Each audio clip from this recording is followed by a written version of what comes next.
No correspondence. Moving on to presentations, item 7.1 is an overview of the Halliburton Kawartha Pine Ridge District Health Unit's Climate Change Health Vulnerability Assessment. Susan Shisaki, Health Promoter, Halliburton Kawartha Pine Ridge District Health Unit. Welcome, and please go as soon as you're ready to go. Ready to go. Thank you, Mayor Elmsley, members of council, staff. It's a pleasure to be here, to be able to talk to you today about the work that we're doing at the HKPR District Health Unit related to climate change and health. So I'll just give you a very brief overview of what I'm going to cover. I'll talk about the connection between climate change and health, a little bit about the assessment that we completed in June, a little bit about vulnerability, climate change and health and what that looks like within our district, climate change, health adaptation, and then what we're working on next. So just to give you a little bit of context, climate change is recognized at a global level by a number of different organizations, and it's, I would say in the past, in more recent years, that climate change has been connected with health. Typically it's framed as more of an environmental issue. At a Canadian or national level, in 2022, our Chief Public Health Officer released in in the annual report that she released, focused on the role of public health in relation to climate change, clearly making the link between its health impacts. At an Ontario level, we are directed by the Ontario Public Health Standards. That's the document that directs the work we do in public health. And we are directed to assess and monitor the impacts of climate change at a local level. And locally, what that looks like is doing a climate change vulnerability and adaptation assessment, because adaptation really is most effectively done at the local level. Climate change is a global issue, for sure, and we feel those impacts locally, as individuals and as a community. So our assessment looked at these 6 climate-related hazards, if you will: extreme temperatures, weather and natural events, vector-borne diseases with a focus on Lyme disease and West Nile virus, safe food and water, because there are climate impacts to both our food and water systems, air quality, and exposure to solar ultraviolet radiation. We also, as part of this assessment, looked at who in our communities is most at risk.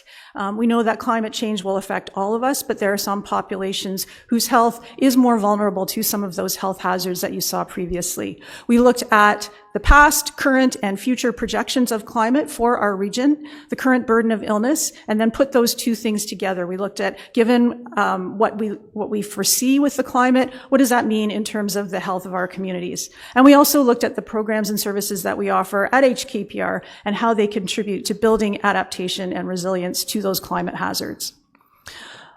So it is called a vulnerability assessment, so I'm going to talk a little bit about what that means, but I know that there can be some negative connotation attached to the word vulnerability, and I want to thank Councillor Perry for noting that with me when I made this presentation to our Board of Health, because the flip side to vulnerability is resilience, and really that's what we're focused on in public health, is building the resilience, building the adaptive capacity of all of our communities and its members so that their health is protected from the risks of climate change. But there's a couple of different factors that feed into what puts an individual or a population more at risk. So one is sensitivity, and those are the individual kinds of features or characteristics that an individual might possess. So for example, age. People who are younger, people who are older are more vulnerable to a lot of these climate impacts. If you take, for example, extreme heat, we've had a few extreme heat warnings over the past summer,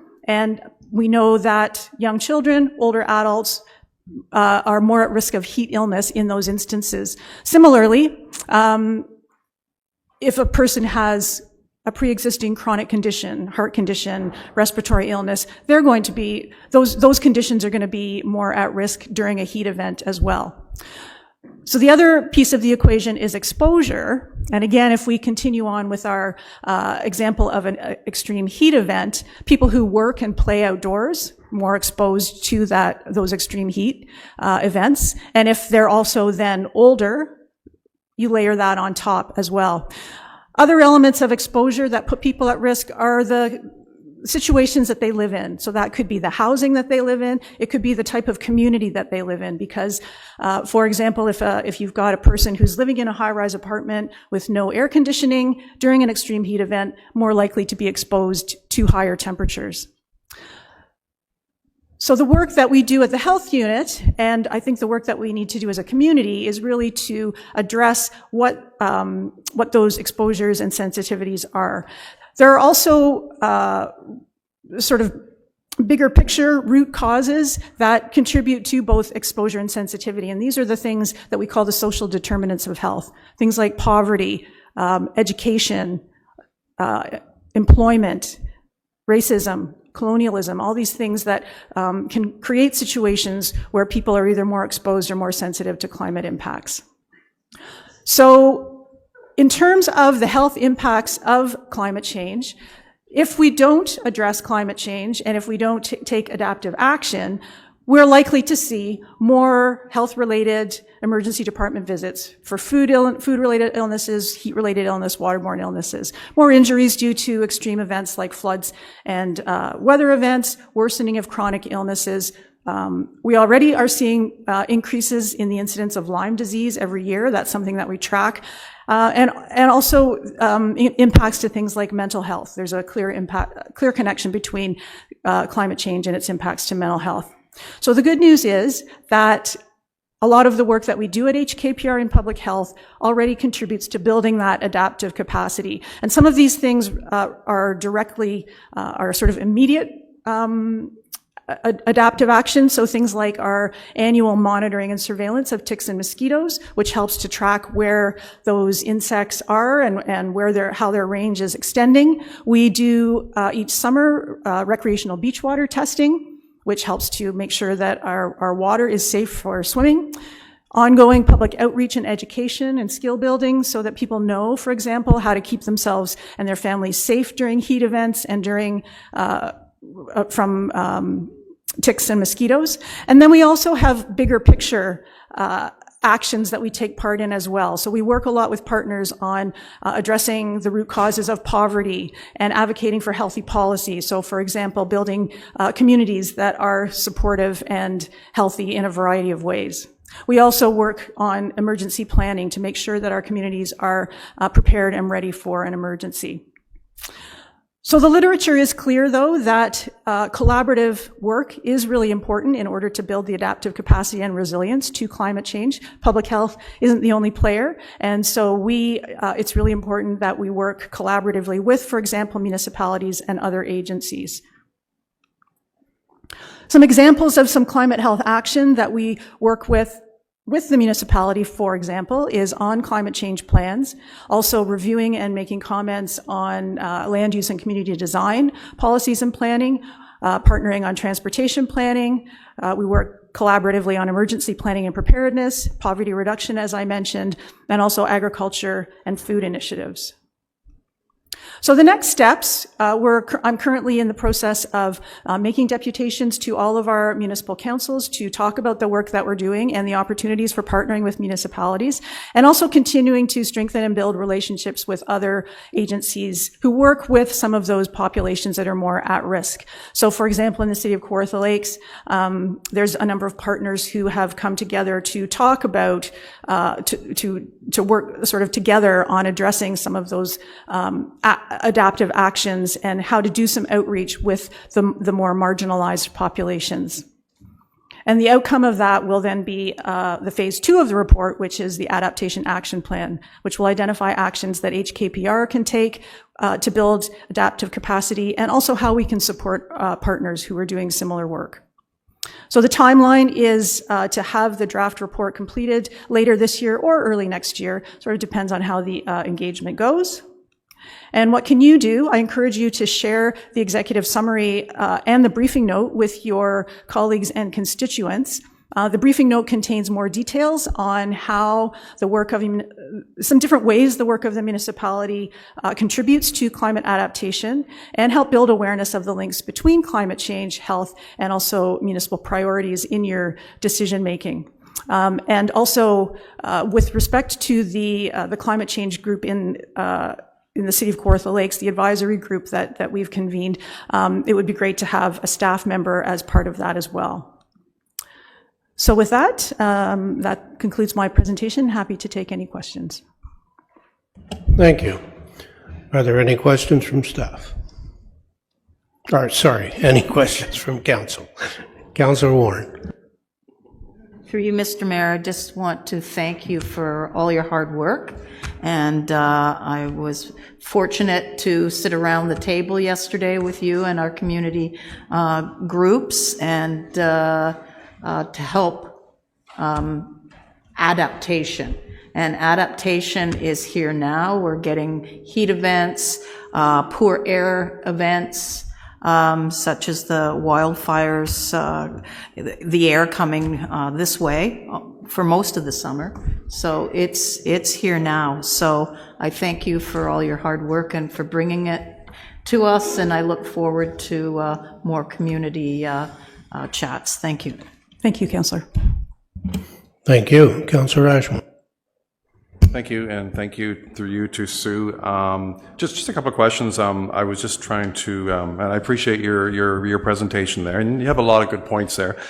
But I was, like, our medical system is quite a complex system, as you know, and it's all governed under the Canada Health Act. And I was just reading the Canada Health Act and how it relates to, and this is just a question, my first question, how it relates to local health education, and it said, I just downloaded this morning, and asking what the primary focus of healthcare in Canada is, and it says the Canada Health Act, the Act sets out the primary objective of Canadian healthcare policy, which is to protect, promote, and restore the physical and mental well-being of residents of Canada, and to facilitate reasonable access to health services without financial or other barriers. Would that be your main, is that still the main focus of the health unit? I know this is a new project, but is that still your main focus right now? I just have one more question. Well, certainly it's the role of public health to protect, promote, and promote people's health and prevent illness. The Canadian, we're governed by a different set of regulations or than the Canadian Health Act. So the Canadian Health Act is focused on the health care system. We are in public health. Our legislation is the Health Promotion and Protection Act, which is a provincial piece of legislation. So I'm not sure how the HPPA relates to the Canadian Health Act, but public health is part of but distinct from health care. And I think that's an important distinction to make in that, we have our health care system, which responds to emergencies, illness, disease, and treats illness, where in public health, we're more, a little bit more upstream in terms of protecting people and preventing illness. I don't know if that answers your question or not. Yeah, that's fine. I appreciate that. And my final question is over the years, the priorities were promoting good nutrition for people of all ages, exercise, and of course nowadays, and this was before, but it was never been discussed. It's been the mental health of our citizens. So, are you still exercising those main goals of exercise, diet, and just common sense living, avoiding drugs, that sort of thing? Important thing that really, especially these days when we have, we have the opioid crisis, and we have fentanyl, and we have these things that are terrible things that are happening in our society. Will the health unit still be working on that? I assume it is, but I'd love to hear it. Absolutely, yeah. I'm one person at a health unit that has close to, 150 to 200 staff people. So we certainly have staff that are addressing all of those healthy living issues that you identified. We recognize that it's important for people to be active, to eat well. We have a harm reduction team that's working very hard with partners related to the opioid crisis. We have a mental health promotion team. So the scope of public health work is very broad, and I'm just here representing one piece of it. That's good to know. Okay, thank you. Thank you. Just to reiterate, I see you brought Richard with you today. You respond to the provincial government, that's correct? Yes, And public health's role is more on the prevention side than it is on the curative side. absolutely. Yeah. Yes. So what you do is to try and promote healthy living and healthy Healthy communities. Yep. in order to keep the population safe. That is your role. That is our role. Very well Great. summed up. Thank you. Thank you. Councillor Warren?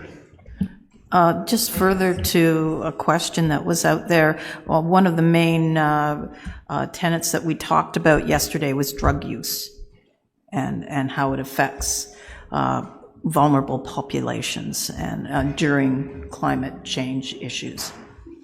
And I'll make a motion to receive the deputation. Well, we'll do that in a minute. Councillor Joyce has a question. Go ahead, Councillor Joyce.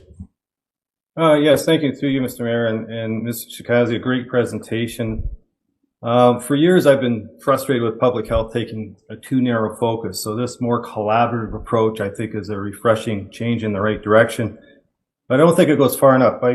As a health promoter and working in public health, I'm going to assume you're familiar with the One Health concept. Yes? Excellent. And for those who are watching and listening, I'll just do a little one-sentence definition here. One Health is a collaborative, multi-sectorial, and transdisciplinary approach working at the local, regional, national, and global levels with the goal of achieving optimal health outcomes, recognizing, and this is the key part here, the interconnection between people, animals, plants, and their shared environment. So my question to you is whether the provincial can the provincial regulations allow you to also bring in the farmers, the veterinarians, into the conversation? Yes, you raised... And the Conservation Authority into the conversation. Yep, I agree. I think the One Health sort of approach to looking at health and climate change, I think, is something that's really valid. And in fact, the Chief Public Health Officer in her report related to climate change and health refers to having a One Health approach. So it's certainly something that we'll be looking at when we build our adaptation plan. Thanks for raising that. Really happy to hear that. Thank you. Thank you. So I need a motion that the presentation by Sue Shisaki, Health Promoter, Haliburton Kawartha Pine Ridge District Health Unit regarding a climate change health vulnerability assessment be received, and that this recommendation be brought forward to Council for consideration at the next regular Council meeting. And Councillor Warren, you're moving that. Deputy Mayor Richardson seconding it. All in favor? And that's passed. Thank you. Let's take 10 minutes to 2:15